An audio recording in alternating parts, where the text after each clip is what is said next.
Hi, my name's Nick and I'm a member of the EOS education team here at Boxlight, and I'm really excited to introduce you to your new MimioPro 4 interactive flat panel device.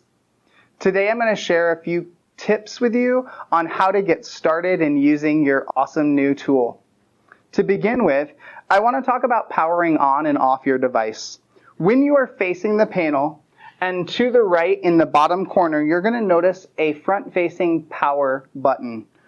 Currently, my power button is lit a solid white. When I press that once, my screen goes dark into sleep mode, and this button starts to alternate between a flashing red and white light. When I press it one more time, it quickly comes back, and I have access to everything I had before.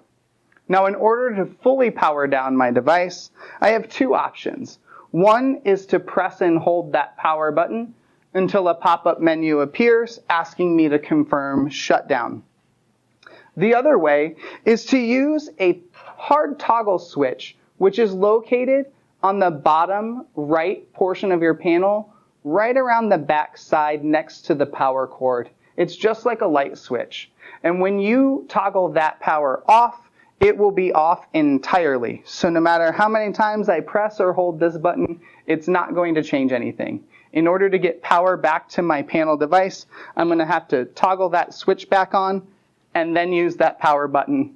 But don't let that worry you. Sometimes people will forget that they've turned that off and they'll go to power on their device and think that something's wrong.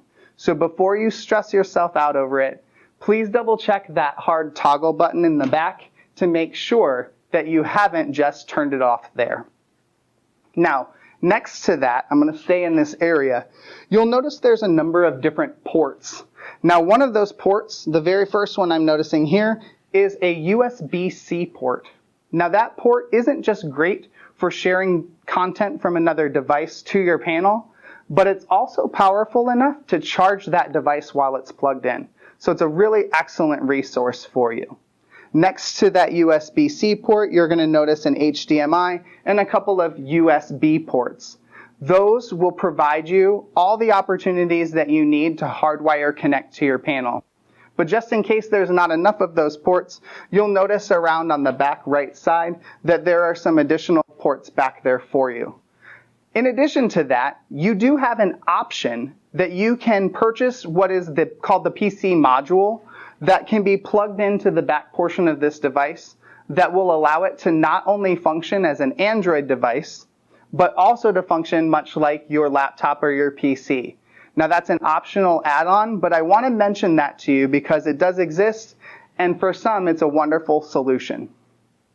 Now, in addition to that piece, now that we've plugged those devices in, I need to know how to switch between them. There's two ways that I can access and change my inputs. The first way is from the home screen by selecting Input. I get this menu of options. I'm currently functioning in Android 11. It has me listed here as that is my input. You'll notice, in addition to that I have my HDMIs and my USB-C all listed right here directly for you. So that will make navigating between those pieces easy. I simply have to tap that and it will move to that. I also can access that input menu by swiping with one finger up from the bottom at the center. And so you'll notice that that gives me the exact same menu of options. I also have my volume and my screen brightness controls on that same spot. So just a little added bonus for you there. I like to point that out. Now, you might also have noticed on this front side of the panel that we have these great pens. These pens have two different sides, one thick and one thin, but they're fully customizable. They can be used uniquely from each other, and in fact, both sides can be used as different colors and different widths. So you really can tailor the type of writing that you're doing, either in our fabulous Note app or when annotating.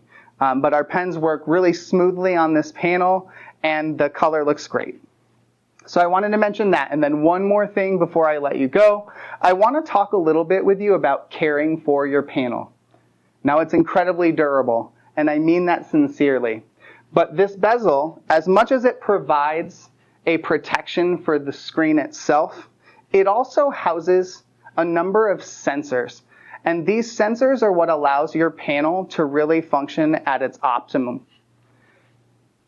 We don't want to get any chemicals or liquids inside these sensors. And so our recommendation for cleaning the panel is simply to mix 1 part 90% alcohol to 3 parts water, and then to spray that onto a towel or cloth, and then use that towel or cloth to wipe the panel.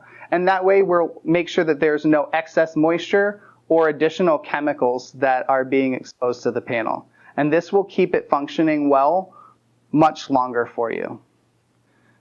I hope that these few getting started tips will not only make you feel comfortable, but also confident at exploring your new MimioPro 4 interactive flat panel device. I also hope that it'll make you excited about all the options that are still available there for you to explore.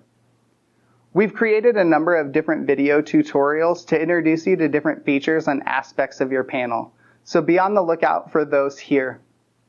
In the meantime, we also have a number of other resources available for you at pd.boxlight.com, so check us out there as well. We're here to support you. Have a wonderful day.